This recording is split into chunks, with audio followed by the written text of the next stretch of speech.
ஓசியாவின் புஸ்தகம் 3ஆம் அதிகாரம் 4-5 வசனத்திலிருந்து தான் நாம் இன்றைக்கி முதல் நாளிலே பார்க்க போகிறோம். குறிப்பாக இந்த 2000 வருஷம் திருச்சபை சபை நாம் எல்லோரும் இருக்கிறோம். இதனுடைய நோக்கம் என்னவென்று சொன்னால், கர்த்தர் ஒரு கூட்டத்தை பரலோகத்திற்கென்று ஆயத்தப்படுத்துகிறார். ஒவ்வொரு காலகட்டத்திலும் அப்படி தான். முதல் 2000 வருஷம், அதாவது ஆதாம் முதல் கொண்டு நோவா வரைக்கும், அதற்கு பிறகு ஆபிரகாம் முதல் கொண்டு இயேசு கிறிஸ்து வரைக்கும், அப்புறம் இயேசு கிறிஸ்துவிலிருந்து இப்போ வரைக்கும், இந்த எல்லா காலகட்டத்திலும் ஆண்டவர் ஒவ்வொரு கூட்டத்தை பரலோகத்திற்கென்று ஆயத்தப்படுத்துகிறார். தேவனுடைய திட்டம் இதுதான், அவ்வளோதான். மொத்தமாக ஒரே லைனில் சொல்லணும்னா, ஆண்டவர் பரலோகத்திற்கென்று இந்த பூமியிலிருந்து ஒரு கூட்டத்தை ஆயத்தம் பண்ணுகிறார். மல்கியாவின் புஸ்தகம் 2ஆம் அதிகாரம் 15வது வசனம் அதைத்தான் சொல்லுகிறது. அவர் ஒருவனை அல்லவா படைத்தார், அவரிடத்தில் ஆவி பரிபூர்ணமாக இருந்தது, பின்ன ஏன் ஒருவனை படைத்தார்? தேவ பக்தியுள்ள சந்ததியை பெரும்படிக்கு. அந்த சந்ததியை கொண்டு போய் தான் பரலோகத்தில் வச்சுக்க போகிறார். இதுதான் தேவனுடைய ஒரே திட்டம். அப்போ ஆண்டவர் நமக்கு என்ன சொல்லிட்டு போயிருக்காருன்னா, நான் வருமளவும் என்னை நினைவு கூறும்படி இதை செய்யுங்கள். அப்போது ஆண்டவருடைய திட்டம் நம்மை கொண்டு போய் அவரோடு கூட பரலோக ராஜ்யத்தில் வைத்துக் கொள்வது. ஏன் நாம் சபையாக சேர்க்கப்பட்டிருக்கிறோம் என்று சொன்னால், அவர் வருகிறதுக்குள்ளாக அந்த பரலோகத்துக்குரியதான ஒரு அமைப்பில் சபை மாறிடணும். ஏன்னா ஒரு இமைப்பொழுதில் மாற்றி கொண்டு போய் அங்கே உட்கார வைக்க போகிறார். அப்படி உட்கார வைக்கும் பொழுது அந்த பரலோகத்தினுடையதான எல்லா அமைப்புக்கும் நீங்கள் நானும் ஏற்றவர்களாக இருக்கணும். உதாரணமாக இப்போ நீங்கள் வெளிநாட்டுக்கு போகணும் அப்படின்னு சொன்னால், அந்த நாட்டுக்குரியதான விசாவும் அதுக்கான ப்ராசஸும், அங்கே போவதற்கான ஒரு இங்கிலீஷ் தெரிஞ்சிருக்கணும், அந்த லாங்குவேஜ் தெரிஞ்சிருக்கணும், அந்த ஊருக்கு தேவையானதான துணிமணிகள் எல்லாம் இருக்கணும். எல்லாமே நம்ம ரெடி பண்ணுற மாதிரி நம்மை ஆண்டவர் இப்போது சபையில் வச்சு ரெடி பண்ணுறார். அதுதான் தேவனுடைய திட்டம். அப்போ இதனுடைய திட்டத்தினுடைய முடிவு என்னென்னா, இயேசு திரும்பி வந்து நம்மளை பரலோகத்துக்கு அழைத்து கொண்டு போகிறார். இந்த நம்பிக்கை, இந்த விசுவாசத்தில் தான் சபையே இருக்கிறது. சபையினுடைய நோக்கம், திட்டம், எதிர்பார்ப்பு எல்லாமே இதன் அடிப்படையில் தான் இருக்குது. ஆனால் சபை இன்னைக்கு அந்த நோக்கத்தை விட்டுருச்சு, அந்த திட்டத்தை நம்ம விட்டுட்டோம்.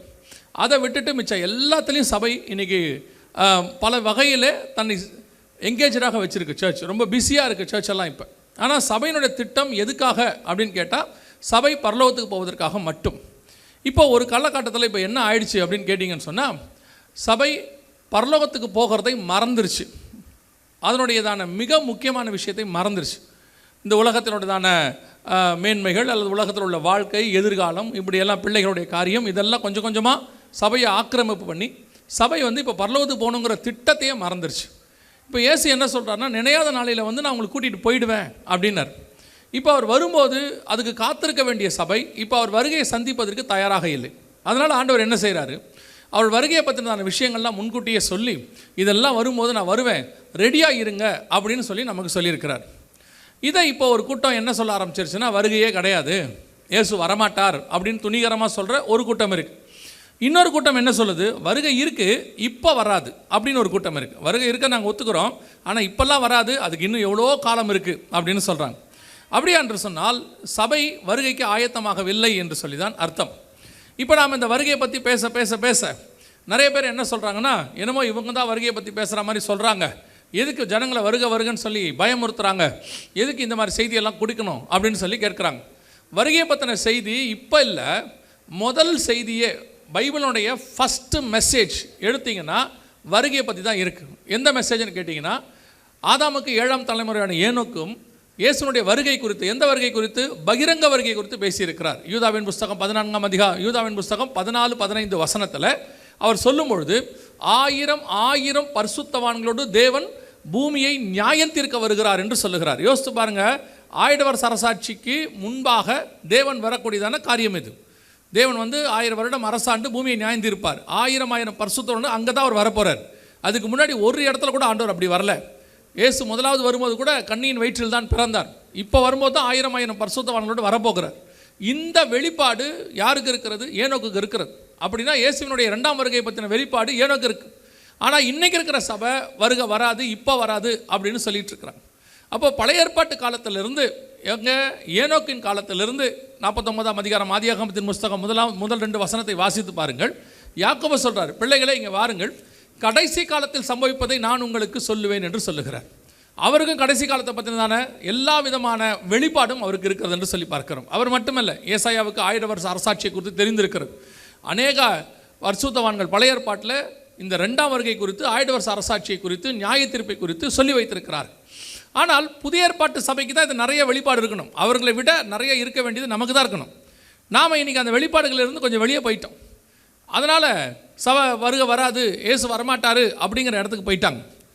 சில வருஷங்களுக்கு முன்பாக பழைய ஏற்பாட்டின் புஸ்தகத்தை குறிப்பாக தானியேலுக்கு பிறகு அதிகமாக தியானிலிருந்து தியானித்து கொண்டிருந்த காலகட்டத்தில் தானியேலுக்கு பிறகு ஓசியாவின் புஸ்தகத்திலிருந்து ஒரு டைம் லைன், அடுத்தடுத்து நடக்கக்கூடிய சம்பவங்கள், இயேசு கிறிஸ்துவினுடைய பகிரங்க வருகை வரைக்கும், சபை எடுத்துக்கொள்ளப்படுதல், ரகசிய வருகை என்று சொல்லுகிற சபை எடுத்துக்கொள்ளப்படுதலிருந்து பகிரங்க வருகை வரைக்கும் இருக்க எல்லா காரியங்களும் வரிசைக்கிரமாக இருக்கிறதை கர்த்தர் காண்பித்து கொடுத்தார். அந்த வசனத்திலிருந்து ஆண்டவர் காண்பித்தார். அதைத்தான் நாம் இன்றைக்கி பார்க்க போகிறோம். எதுக்கு உங்களுக்கு சொல்கிறேன்னா, புதிய ஏற்பாட்டு சபை வருகைக்கு ஆயத்தமாகாமல் வருகை இல்லை அல்லது வருகை தாமதிக்கும் என்று சொல்லுகிற இந்த நிலைமையில் அவர்கள் வருகைக்கு அன்றைக்கே காத்திருந்திருக்கிறாங்க.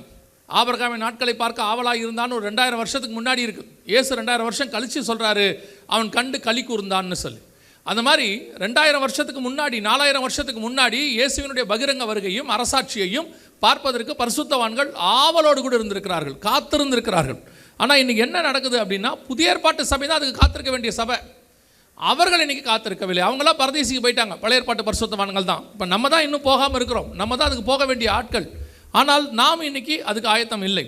அப்போ இந்த பழைய ஏற்பாட்டு பரிசுத்தவான்கள் இந்த வருகை குறித்து அந்த தீர்க்க தரிசன புஸ்தகங்களிலே என்ன வருஷக்கிரமமாக கொடுக்கப்பட்டிருக்கிறது அப்படிங்கிறது தான் இந்த முதல் நாளில் நாம் பார்க்க போகிறோம். குறிப்பாக எதுக்காக நம்ம ஓசியாவிலேருந்து பார்க்குறோன்னா, அந்த ஓசியா புஸ்தகத்தில் சொல்லப்பட்டதுலேருந்து நம்ம இன்றைக்கி பார்க்க போகிற விஷயங்கள் எல்லாமே இந்த ஒரு 70 வருஷத்துக்குள்ளாக, கரெக்டாக சொல்லணும்னா 1948 இப்போ 2025 வரைக்கும் நடந்து கொண்டிருக்கிற சம்பவங்களைத்தான் நாம் இன்றைக்கி பார்க்க போகிறோம். ஓசியாவின் புஸ்தகம் அந்த 3ஆம் அதிகாரம் 5வது வசனத்தில், இஸ்ரவேல் புத்திரர் திரும்பி கடைசி நாட்களில் தங்கள் தேவனாகிய கர்த்தரையும் தங்கள் ராஜாவாகிய தாவீதையும் தேடி கடைசி நாட்களில் அஞ்சிக்கையாய் வருவார்கள் அப்படின்னு இருக்குது. இப்போ நீங்கள் இந்த செய்தியெல்லாம் கேட்கும் போது இஸ்ரவேல் தேசம், இஸ்ரவேல் புத்திரர், அப்புறம் யூதர்கள், அப்புறம் ஹமாஸ் சண்டை எல்லாத்தையும் நீங்கள் பார்த்துட்டு இருக்கிறீங்கல்ல. இதையெல்லாம் நீங்கள் ஒரு 80 வருஷத்துக்கு முன்னாடி கேட்டிங்கன்னா ஒன்றுமே இருந்திருக்காது. இந்த வசனத்துக்கான ஒரு விளக்கமே உங்களுக்கு கிடைக்காது. ஏன் கிடைக்காது அப்படின்னு பார்த்தீங்கன்னா, இஸ்ரவேல்னு ஒரு தேசமே அப்போ கிடையாது. இப்போ இஸ்ரவேல் தேசம்னு ஒன்று வந்து கரெக்டாக பார்த்தீங்கன்னு சொன்னால் ஒரு 76லேருந்து 77 வருஷம் ஆகுது, அவ்வளோதான். ஒரு 80 வருஷத்துக்கு முன்னாடி இந்த வசனத்தை நம்ம படித்தோம்னா, இந்த வசனத்தில் இஸ்ரவேல்னு போட்டிருக்குதே, அப்படி ஒரு தேசமே இல்லையேன்னு நீங்கள் சொல்வீங்க. ஏன்னா அன்றைக்கி அது துருக்கின்னு இருந்துச்சு. அன்றைக்கி அந்த தேசம் பாலஸ்தீனான்னு இருந்துச்சு, துருக்கின்னு இருந்துச்சு. அதுக்கு முன்னாடி பைசாண்டியர்கள், அதுக்கு முன்னாடி ரோமர்கள், இப்படி ஒவ்வொருத்தர்கிட்ட இருந்துச்சு. இஸ்ரவேல்னு ஒரு தனி தேசமே இல்லை. அப்போது நீங்கள் ஒரு 80 வருஷத்துக்கு முன்னாடி படித்தோம்னா இது இல்லை. ஆனால் இன்றைக்கி அந்த வசனம் நம் கண்களுக்கு முன்பாக நிறைவேறுகிறது. 1948 அவர்கள் திரும்பி வர தொடங்கினார்கள், தனி நாடாக மாறினார்கள். கவனிங்க, இது இந்த பக்கத்தில் இருக்கிறதான போஸ்டர் 1948 முதலாக இஸ்ரவேல் தேசம் உருவானதை பற்றி இருக்குது. இந்த பக்கம் இருக்கிறது 2022-21 அவர்கள் திரும்பி உக்ரைன்லேருந்து வந்ததான பேட்ச். இப்போ இன்னும் வந்துக்கிட்டே இருக்கிறாங்க. இப்போ இந்த 2025 கூட பார்த்தீங்கன்னா அவங்களுடைய மனாசே கோத்திரம் திரும்பி வந்துருச்சு. வெளிப்படுத்தின விசேஷம் 7ஆம் அதிகாரம் 1 முதல் 8 வசனத்தில் வாசிக்கும் போது கடைசி நாட்களிலே 12 கோத்திரங்களை குறித்து சொல்லுவார். அந்த 12 கோத்திரங்களில் ஒவ்வொரு கோத்திரமும் 12,000 என்று இருக்கும். அதில் மனாசே கோத்திரம் இருக்கும். அந்த மனாசே கோத்திரத்தை சார்ந்தவர்கள் இப்பொழுது இஸ்ரவேல் தேசத்துக்கு திரும்பி வந்திருக்கிறார்கள். யோசித்து பாருங்கள், இந்த தீர்க்க தரிசனங்கள் எல்லாம் இவ்வளவு துல்லியமாக எப்படி நிறைவேற முடியும்? இதுவே நீங்கள் இன்னும் ஒரு 80 வருஷத்துக்கு முன்னாடி பார்த்தா இல்லைன்னு சொன்னோம் இல்லையா? இந்த தீர்க்க தரிசனம் உரைக்கப்பட்டது 2500 வருஷத்துக்கு முன்னாடி. கடைசி நாட்கள் இஸ்ரவேல் புத்திரர் திரும்பி வருவாங்க. கிபி 70 காணாமல் போனவங்க மண்ணோட மண்ணாகி ஒன்றுமே இல்லாமல் எங்கே போனாங்க, என்ன ஆனாங்கன்னு யாருக்கு தெரியாது. குறைஞ்சபட்சம் 1850 வருஷம், 1 வருஷம் 2 வருஷம் இல்லை, 10 வருஷம் 20 வருஷம் இல்லை, 1850 வருஷம் காணாமல் போயிட்டாங்க. அப்படி ஒரு இனம் காணாமல் 1850 வருஷம் காணாமல் போய் திரும்பி வந்திருக்குன்னு சொன்னால், ஒரே ஒரு இனம்தான் உலக சரித்திரத்திலே திரும்பி வந்திருக்குது. அது இஸ்ரவேல் ஜனங்கள் மட்டும்தான். வேற யாருமே இது வரைக்கும் அப்படி வந்ததே இல்லை. எல்லா இனமும் அழிஞ்சு போச்சு. அமலேக்கியர்கள் போயிட்டாங்க, பெலிஸ்தியர்கள் காணாம போயிட்டாங்க, இன்னும் ஏவியர், ஏத்தியர், பைபிளில் இருக்கிற எத்தனையோ கிர்காசியர், எத்தனையோ பேர் காணாம போயிட்டாங்க. நம்ம கண்ணுக்கு முன்னாடி பாபிலோனுங்கிற தேசமே அழிஞ்சு போச்சு, அந்த பட்டணமே அழிஞ்சு போச்சு. தீர்வு இன்னைக்கு இல்லை, நம்ம கண்ணுக்கு முன்னாடி இல்லை. ஆனால் வேதம் சொன்ன இஸ்ரவேல் ஜனங்களும் இஸ்ரவேல் தேசமும் எருசலேம் பட்டணமும் நம் கண்களுக்கு முன்பாக திரும்பி இருக்கிறது. யாராவது இதெல்லாம் கடைசி காலம் இல்லை, சும்மா ஏமாத்துறாங்க, அப்படிலாம் ஒன்றுமே இல்லைங்க அப்படின்னு உங்களுக்கு சொன்னான்னா, உங்கள் கண்ணுக்கு முன்னாடி இஸ்ரவேல்னு ஒரு தேசம் இருக்குது, உங்கள் கண்ணுக்கு முன்னாடி யூதர்கள்னு ஒரு இனம் இருக்குன்னா அது கடைசி காலம்தான் அர்த்தம். ஏன்னா அவங்க கடைசி காலத்தில் மட்டும்தான் வருவாங்க. 1850 வருஷமாக வராதவங்க இன்றைக்கி வந்திருக்கிறாங்கன்னா, இப்போ உருவாகியிருக்கிறாங்கன்னா, அவங்க கடைசி காலம் ஆயிடுச்சு, அதனால் வந்துட்டாங்கன்னு அர்த்தம். நம்ம கண்ணுக்கு முன்னாடி கடைசி காலத்தினுடைய மிக முக்கியமான அடையாளம் தொடங்கிருச்சு.